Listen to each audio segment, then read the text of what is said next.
बच्चों, आज हम boron, aluminium, gallium, indium, thallium, carbon, silicon, germanium, tin, lead, तो ये सब आप लोग आवर्त सारणी में देख लिए हैं।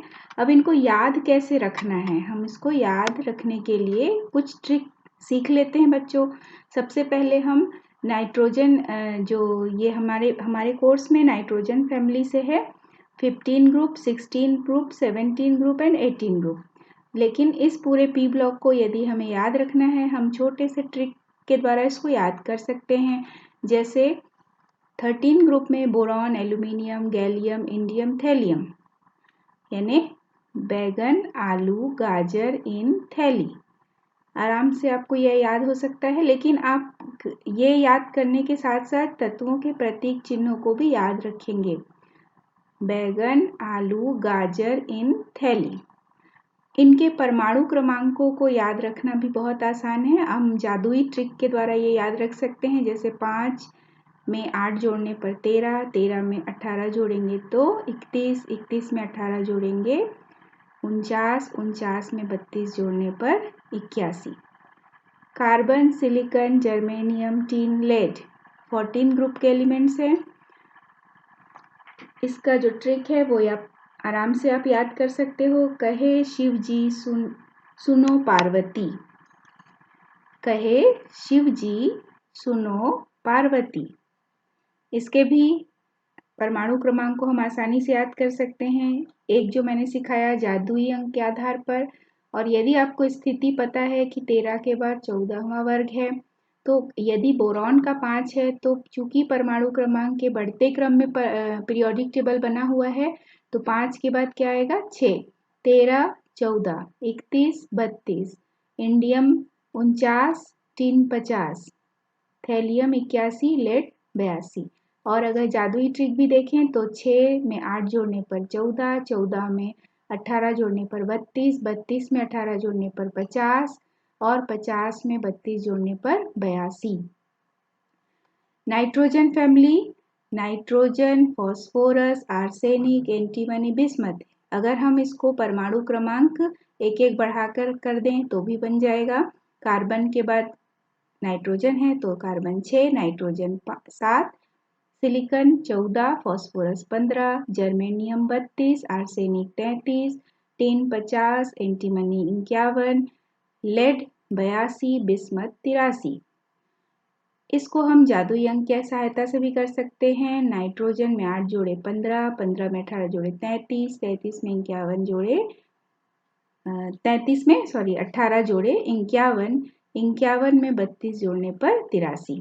तो इस तरह से हम इसको भी याद कर सकते हैं। और इसका जो हम ट्रिक है वो इस प्रकार से कर सकते हैं।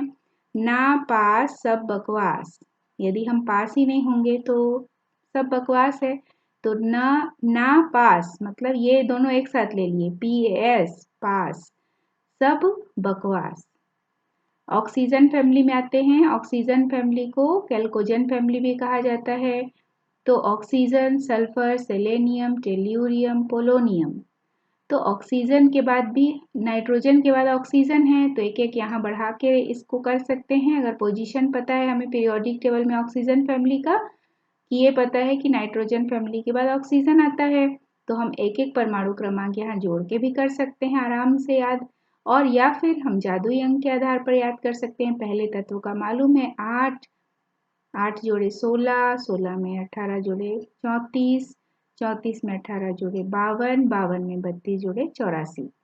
Fluorine, chlorine, bromine, iodine, एस्टेटिन। Fluorine 9, chlorine 17, 8 जोड़ने पर 17, 17 में 18 जोड़ने पर 35, फिर 18 जोड़े 53, 53 में 32 जोड़ने पर 85।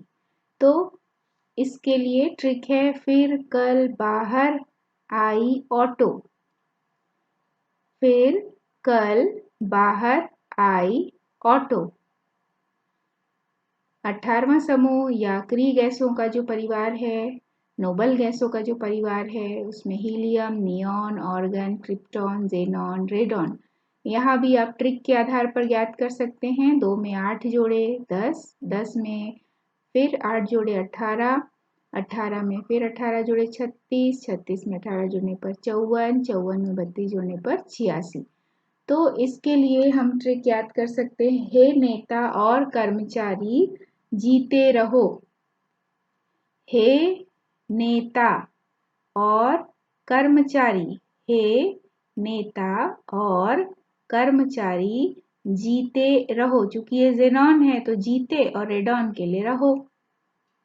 हे के लिए हीलियम, नेता नियॉन और आर्गन, कर्मचारी के लिए क्रिप्टॉन, क्रिप्टॉन के लिए, और यहाँ जेनॉन जीते और ये रेडॉन के लिए रहो।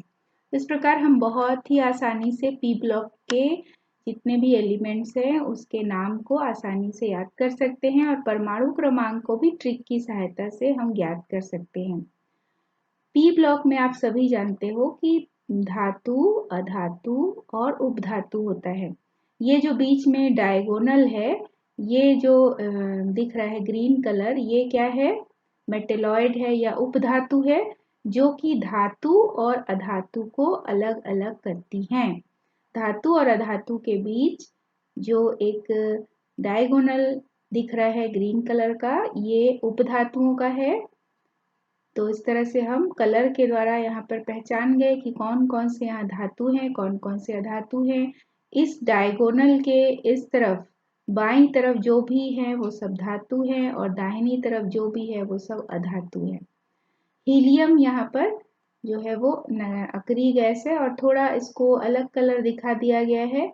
इसका कारण यही है कि इसका इलेक्ट्रॉनिक विन्यास बाकी सबसे थोड़ा अलग है। हीलियम में s में इलेक्ट्रॉन भरा जाता है यानी 1s2, जबकि ये p ब्लॉक का एलिमेंट, यहाँ पर हम लोग बाकी सारे एलिमेंट जो है वो p ब्लॉक के देख रहे हैं। बाकी सभी में अंतिम इलेक्ट्रॉन p उपकोष में प्रवेश करेगा, लेकिन हीलियम का आप सभी जानते हो इलेक्ट्रॉनिक विन्यास 1s2 होता है। तो ये तो हो गई एक सामान्य जानकारी बच्चों कि p ब्लॉक एलिमेंट में क्या क्या चीजें होती हैं। अब हम पढ़ेंगे टाइप्स ऑफ एलिमेंट्स, यानी जो हमने अभी पढ़ा कि p ब्लॉक में जो ये डायगोनल है वो बताता है उपधातु को, जो ये यहाँ पर डायगोनल के दाहिने तरफ है ये सब धातुएं हैं और बाईं तरफ जो है वो सब अधातु हैं। अब p ब्लॉक के एलिमेंट्स में जो पहला वाला तत्व होता है ना, उसको ही उसी नाम से इस परिवार को पढ़ लेते हैं, जैसे boron family, carbon family, nitrogen family, oxygen family, है ना। लेकिन ऑक्सीजन फैमिली को भी एक नाम से जाना जाता है, इसको कहते हैं कैल्कोजन फैमिली। और जो फ्लोरीन वाला परिवार है यानी हेलोजन, यानी 17वां जो परिवार है उसको हेलोजन परिवार के नाम से जानते हैं। और ये हीलियम नियॉन वाला जो फैमिली है इसको अक्रिय गैसों के नाम से या नोबल गैसेस के नाम से या उत्कृष्ट गैसों के नाम से और एक शून्य समूह के नाम से। तो इसके कई नाम हैं, नोबल गैसेस, शून्य समूह, अक्रिय गैस, किसी भी नाम से हम इसको जानते हैं। नेक्स्ट हम लोग पढ़ेंगे, क्योंकि इस चैप्टर में हम लोगों को नाइट्रोजन परिवार से ही स्टार्ट करना है, यानी 15वां से ही हमें ये चैप्टर स्टार्ट करना है। तो हम अभी नाइट्रोजन फैमिली के बारे में नाइट्रोजन से ही स्टार्ट करेंगे। नाइट्रोजन फैमिली का जो सबसे पहला सदस्य है वो है नाइट्रोजन। तो नाइट्रोजन प्रकृति में होती है ऑक्सीजन के साथ, वायु में होती है। और सब लोग जानते हो कि नाइट्रोजन, अगर ऑक्सीजन को हटा दिया जाए, सिर्फ नाइट्रोजन को रखा जाए वायुमंडल में, तो हमारा दम घुटने लगेगा। इसलिए इस परिवार को प्रिकोजन परिवार के नाम से भी जाना जाता है। प्रिकोजन परिवार, प्रिकोजन जो है शब्द, इसका ग्रीक में अर्थ होता है दम घुटने वाला। तो यदि मान लो नाइट्रोजन की मात्रा को रखा जाए और ऑक्सीजन हटा दिया जाए वायु से, तो ऐसी स्थिति में हमारा दम घुटने लगेगा। इसलिए इस फैमिली को इसी नाम से जान लेते हैं, प्रिकोजन फैमिली। नाइट्रोजन का आयतन जो है प्रकृति में कितना है? 78% होता है और यह प्रकृति में बहुत सारे यौगिकों अब हम आयनन ऊर्जा के बारे में पढ़ेंगे। आयनन ऊर्जा ऊपर से नीचे आने पर कम होती है और यदि अर्धपूरित कक्षक को देखें तो इस परिवार में चूंकि NH2 NP3 इलेक्ट्रॉनिक विन्यास है, और जब हम 16वें परिवार को देखते हैं तो वहाँ NH2NP4 है, तो वो अर्ध पूरित नहीं है, अपूर्ण रूप से भरा हुआ है, जबकि ये अर्ध पूरित है। तो इसलिए इनमें इसका जो स्थायित्व है वो अधिक होगा और परिरक्षण प्रभाव का मान भी, स्थायित्व अधिक है तो परिरक्षण प्रभाव भी अधिक है, और त्रिज्या जैसे जैसे हम ऊपर से नीचे आते हैं तो त्रिज्या भी बढ़ती जाती है, परिरक्षण प्रभाव का मान भी बढ़ता जाता है। तो इन सब कारणों से आयनन ऊर्जा का मान जब हम वर्ग में, इसी परिवार के वर्ग में नाइट्रोजन से हम ऊपर से नीचे आते हैं तो इसकी जो आयनन ऊर्जा का मान है वो कम होता जाता है। ऋण विद्युतता का मान, अगर हम इसकी तुलना 14वें परिवार से करें यानी कार्बन परिवार से, तो उसकी तुलना में इसका अधिक होगा, लेकिन अपने ही परिवार में जब वह वर्ग से नीचे आते हैं तो ऋण विद्युतता का मान कम होता जाता है, क्योंकि आकार बढ़ता है, इलेक्ट्रॉन को आकर्षित करने की क्षमता घटती जाती है। इनके भौतिक गुण को देखें तो ये बहुपरमाणुक रूप में पाए जाते हैं।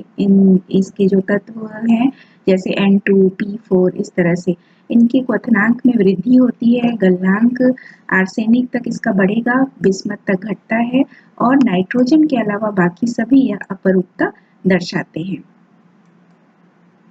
अब इसके रासायनिक गुण में आते हैं। रासायनिक गुण यानी इसके ऑक्सीकरण अवस्था से अगर हम स्टार्ट करें तो ये मुख्य ऑक्सीकरण अवस्था -3, +3 और +5 शो करते हैं।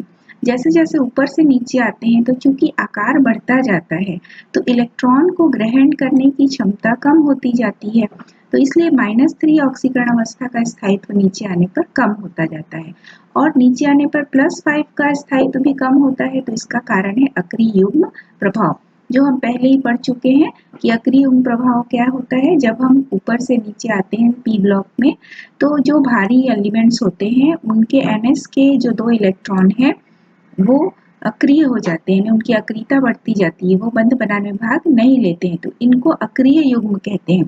तो जब ये अक्रिय जोड़े की तरह कार्य करते हैं तो केवल Np के 3 इलेक्ट्रॉन ही निकल पाते हैं, जिससे +3 अधिक स्थायी ऑक्सीकरण अवस्था यहाँ पर बन जाती है। इस परिवार में हम देखें तो यहाँ पर यदि हम देखें तो नाइट्रोजन जो है वो +5 ऑक्सीकरण अवस्था तो दर्शाता है, परंतु पेंटाहेलाइड नहीं बनाता है। तो ये बहुत ही इंपॉर्टेंट प्रश्न बनता है। तो इसका कारण यही है कि इसमें D कक्षक अनुपस्थित है, केवल S और P कक्षक ही होता है, तो सहसंयोजकता का मान 4 से ज्यादा आगे नहीं बढ़ पाता है, तो इसलिए ये पेंटाहेलाइड नहीं बनाते हैं। जैसे एक प्रश्न आ सकता है कि NCl5 नहीं बनता है जबकि PCl5 बनता है, तो उसका जो मुख्य आंसर होगा D कक्षक अनुपस्थित। नाइट्रोजन में D कक्षक की अनुपस्थिति के कारण ही पेंटाहेलाइड को नहीं बना पाते हैं। जब हम नाइट्रोजन के कुछ यौगिकों में देखते हैं तो वो +1, +2, +4 ऑक्सीकरण अवस्था भी दर्शाते हैं। फॉस्फोरस इस परिवार का जो तत्व है वो +1, +4 ऑक्सीकरण अवस्था दर्शाता है, जबकि आर्सेनिक, एंटीमनी और बिस्मथ में हम देखते हैं कि यहाँ पर +3 ऑक्सीकरण अवस्था ज्यादा स्थायी होती है। हमने पहले ही देखा कि अक्रिय युग्म के कारण ये +3 ऑक्सीकरण अवस्था अधिक दर्शाने लगते हैं। इस परिवार का जो अधिकतम ऑक्सीकरण अवस्था है, जैसे अगर हम देखें NH4+ अमोनियम आयन, जिसमें नाइट्रोजन जो है वो sp3 संकरित अवस्था में रहेगा और +4 ऑक्सीकरण अवस्था दर्शाता है। फॉस्फोरस एवं अन्य जो तत्व हैं वहां हम देखते हैं कि sp3d संकरण होता है और वो +5 ऑक्सीडेशन स्टेट शो करते हैं, जबकि आर्सेनिक, एंटीमनी sp3d2 या +6 ऑक्सीकरण अवस्था दर्शाते हैं। तो कुछ कुछ यौगिकों में ये इस तरह से अधिकतम ऑक्सीकरण अवस्था भी शो करते हैं। अब हम यहाँ पर कुछ यौगिक के एग्जाम्पल देखते हैं। जैसे नाइट्रोजन जो है कोवेलेंसी 5 और 6 नहीं दर्शाते हैं, लेकिन फॉस्फोरस, आर्सेनिक, एंटीमनी और बिस्मथ के जो फ्लोराइड होते हैं वो पेंटाफ्लोराइड बनाते हैं। एंटीमनी के भी pentafluoride, pentoxide, arsenic pentafluoride, pentoxide, phosphorus pentafluoride, pentachloride और फॉस्फोरस पेंटाऑक्साइड भी बनाते हैं। और कोवेलेंसी 6 दर्शाने वाले भी कुछ आयंस होते हैं फॉस्फोरस के, जैसे PF6-, PCl6-। वैसे ही आर्सेनिक में AsF6- और SbF6-, जबकि बिस्मथ जो है वो कोवेलेंसी 6 नहीं दर्शाते हैं। इसका कोई भी आयन जो है वो 6 सहसंयोजकता नहीं दर्शाता है। अब हम इसके नाइट्रोजन परिवार के जो हाइड्राइड्स हैं उसके बारे में सीखेंगे कि कौन कौन से हाइड्राइड्स होते हैं। तो इस परिवार में अगर हम देखें तो NH3, PS3, ASS3, SbS3, BiH3, ammonia, phosphine, आर्सीन, स्टिबाइन, बिस्मथाइन, ये इसके मुख्य हाइड्राइड होते हैं। ये EH3 प्रकार के हाइड्राइड बनाते हैं। अब इसके हाइड्राइडों के गुण की तुलना कीजिए, ये एक बहुत इंपॉर्टेंट प्रश्न है। तो किन किन गुणों के आधार पर तुलना हो रही है वो हम देख लेते हैं कि ऊष्मीय स्थायित्व अगर देखा जाए तो ऊपर से नीचे आने पर ये कम होता जाता है ऊष्मीय स्थायित्व, क्योंकि जो बॉन्ड डिसोसिएशन एनर्जी है या बंध वियोजन ऊर्जा का मान ऊपर से नीचे आने पर आप सारणी में देख रहे हो कि ये कम हो रहा है। इसका कारण ये होता है कि जब ये बंध ऊर्जा का मान घटेगा तो कम ऊर्जा देने पर ही वो टूट जाएगी, तो स्थायित्व इसका थर्मल स्टेबिलिटी भी क्या होगी, कम हो जाएगी। ऊष्मीय स्थायित्व का मान जब हम ऊपर से नीचे आते हैं हाइड्राइडों की तुलना करते समय तो वह मान कम होता जाता है, क्योंकि आकार परमाणु का बढ़ रहा है। जब आकार बढ़ता है तो E और H के बीच का जो बॉन्ड है वो वीक हो जाएगा, और वीक होगा तो आसानी से वो टूट सकता है।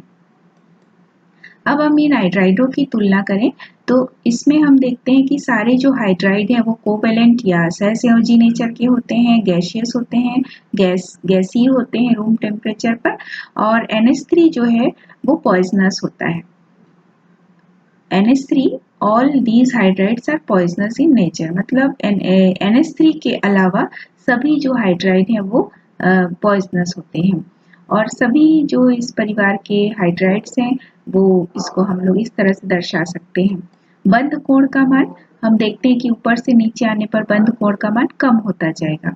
NH3 का बंध कोण सबसे ज्यादा, जैसे जैसे हम टॉप टू बॉटम आएंगे तो इसमें बंध कोण का मान कम होता जाता है। और इसका कारण यही है कि lone pair of electron, VSEPR theory के आधार पर लोन पेयर ऑफ इलेक्ट्रॉन की उपस्थिति के कारण जो इलेक्ट्रॉन प्रतिकर्षण का मान है वह बढ़ जाता है। इस कारण ये बंध कोण का मान कम होता जाता है। साथ ही साथ ऋण विद्युता का मान भी ऊपर से नीचे आने पर कम हो रहा है, तो इन सब कारणों से बंध कोण का मान कम होता जाता है। इस परिवार के जो हाइड्राइड्स होते हैं इनके अपचायक के बारे में अब जानें। अपचायक ऐसे पदार्थ होते हैं जो आसानी से अपने हाइड्रोजन को मुक्त करते हैं आसानी से, तो वो प्रबल अपचायक होते हैं। तो अमोनिया यहाँ पर दुर्बल अपचायक क्यों है, क्योंकि अमोनिया का जो नाइट्रोजन है उसका आकार बहुत छोटा होता है और N और H के बीच का बॉन्ड स्ट्रॉन्ग हो जाएगा, तो आसानी से वो बॉन्ड ब्रेक नहीं होगा, इसलिए वो दुर्बल अपचायक होगा। वहीं अगर हम बिस्मथ को देखें तो बिस्मथ के जो हाइड्राइड्स होंगे, तो चूंकि बिस्मथ का आकार अपने परिवार में सबसे बड़ा है तो वहां बिस्मथ और H के बीच का जो बॉन्ड है वो वीक होगा, तो H मुक्त करने की प्रवृत्ति उसकी सबसे ज्यादा होगी। तो इस परिवार में अगर हम देखें NH3, PS3, ASS3, SbS3, BiH3 में तो सबसे प्रबल अपचायक होगा BiH3, बिस्मथाइन।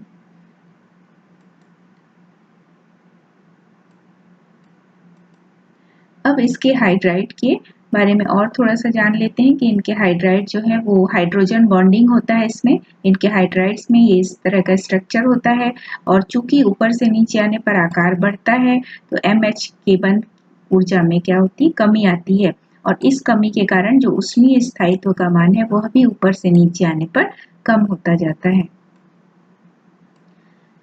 इस टॉपिक को हम पहले पढ़ चुके, लेकिन उसको एक बार रिवाइज कर दिए यहाँ पर। अब हम देखते हैं कि हाइड्राइडों के क्षारीय गुण। हम जानते हैं कि लुईस क्षारक क्या होते हैं, जो इलेक्ट्रॉन युग्म डोनेट करते हैं। तो चूंकि इनके पास एक लोन पेयर ऑफ इलेक्ट्रॉन होता है, ये आप देख पा रहे हो, इस लोन पेयर ऑफ इलेक्ट्रॉन को ये डोनेट कर सकते हैं, तो इसलिए ये लुईस क्षार की तरह व्यवहार करते हैं। लेकिन जब हम ऊपर से नीचे आएंगे तो क्षारकता कम होती जाती है। इसका कारण क्या होगा कि जब परमाणु का आकार छोटा है तो और साथ ही साथ यहाँ लोन पेयर भी है, इलेक्ट्रॉन युग्म, एकाकी इलेक्ट्रॉन युग्म भी है, तो इलेक्ट्रॉन घनत्व छोटे परमाणु में यहाँ बढ़ा हुआ है, तो इलेक्ट्रॉन देने की टेंडेंसी भी NH3 की ज्यादा होगी। लेकिन जैसे जैसे हम ऊपर से नीचे आ रहे हैं, देखिए आकार बढ़ रहा है, आकार बढ़ेगा तो इलेक्ट्रॉन घनत्व तो बहुत ज्यादा जगह पे, ज्यादा क्षेत्र में फैल जाएगा। तो जैसे ही हम इसके क्षारकता को देखते हैं ऊपर से नीचे आने पर, तो इलेक्ट्रॉन घनत्व कम हो जाएगा क्योंकि परमाणु का आकार बढ़ता जा रहा है। तो ऐसी स्थिति में जब इलेक्ट्रॉन का घनत्व कम है, भले ही वहाँ लोन पेयर ऑफ इलेक्ट्रॉन है, लेकिन चूंकि आकार परमाणु का बढ़ जा रहा है, इलेक्ट्रॉन घनत्व कम हो जा रहा है, तो इलेक्ट्रॉन युग्म त्यागने की जो प्रवृत्ति है वो कम हो जाएगी। तो इसलिए ऊपर से नीचे आने पर क्षारकता इनकी कम होती जाती है। साथ ही साथ हम एक बार और इसको डिस्कस कर लेते हैं कि किस प्रकार बॉन्ड एंगल का मान जो है वो कम हो रहा है, और साथ ही साथ यहाँ पर जो संकरण है वो देख लेते हैं कि इसमें जो sp3 हाइब्रिडाइज स्टेट है, यानी यहाँ पर जो मान लीजिए Ne को मान लेते हैं कि N है यहाँ पर, तो ये NH3 का शेप हम मान लेते हैं कि देख रहे हैं। तो NH3 का शेप आप क्लास 11 में भी पढ़ चुके हो, लेकिन एक बार और चूंकि यहाँ हाइड्राइड पढ़ रहे हैं, वहाँ पर हम देख रहे हैं कि NH3 sp3 हाइब्रिडाइज स्टेट में है। सभी के पास एक लोन पेयर ऑफ इलेक्ट्रॉन है, साथ ही साथ यहाँ पर बॉन्ड पेयर के 3 हैं।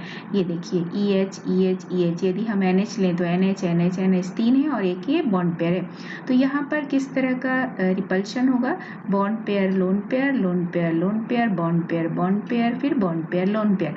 तो दो तरह का रिपल्शन या प्रतिकर्षण यहाँ पर कार्य करता है। तो बंद कोण का मान यहाँ पर कम हो जाता है VSEPR थ्योरी के आधार पर। और sp3 अगर संकरण होता है किसी अणु में, तो जनरली उसका शेप चतुष्फलकी या टेट्राहेड्रल होता है, लेकिन चूंकि यहाँ पर VSEPR थ्योरी के कारण जो इसका शेप है वो बदल जाएगा और पिरामिडल हो जाता है। पिरामिडी संरचना ये प्रदर्शित करते हैं। तो इस परिवार के जितने भी हाइड्राइड्स होंगे वो पिरामिडी संरचना दर्शाते हैं। अब हम इसके बॉन्ड एंगल, यहाँ पर बॉइलिंग पॉइंट को देख लेते हैं। बॉइलिंग पॉइंट मतलब यहाँ पर कितने टेम्परेचर पर कौन सा जो हाइड्राइड है वह उबल रहा है, ये हम देख रहे हैं। तो अमोनिया और फॉस्फीन का जो है ये बहुत ही ज़्यादा पॉइंट करने वाली बात हो गई। यहाँ पे देखिए कि अमोनिया का 238.5 है, जबकि फॉस्फीन का 185.5 है। तो काफ़ी अंतर है दोनों में। जबकि हम जैसे जैसे और नीचे जा रहे हैं तो क्वथनांक का मान बढ़ता जा रहा है। तो ये है कि मॉलिक्यूलर मास जैसे जैसे बढ़ता है तो वैसे वैसे क्वथनांक भी बढ़ता जाता है। लेकिन ये दोनों में इतना अंतर क्यों है, तो इसका मुख्य कारण है हाइड्रोजन बॉन्ड। जब हम अमोनिया को देखते हैं तो अमोनिया में अंतर अणुक हाइड्रोजन बंध पाया जाता है, तो इसके अणु संगुणित हो जाते हैं। संगुणित होने के कारण उनमें जो बॉन्ड स्ट्रेंथ है वो उनका बढ़ जाता है।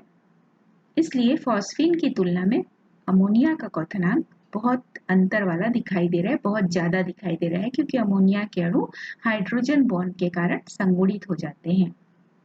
लेकिन वहीं दूसरी ओर जब हम नीचे की तरफ आते हैं तो जो भारी अणु है उनके मॉलिक्यूलर मास के बढ़ने के कारण जो क्वथनांक है वो भी बढ़ता जाता है।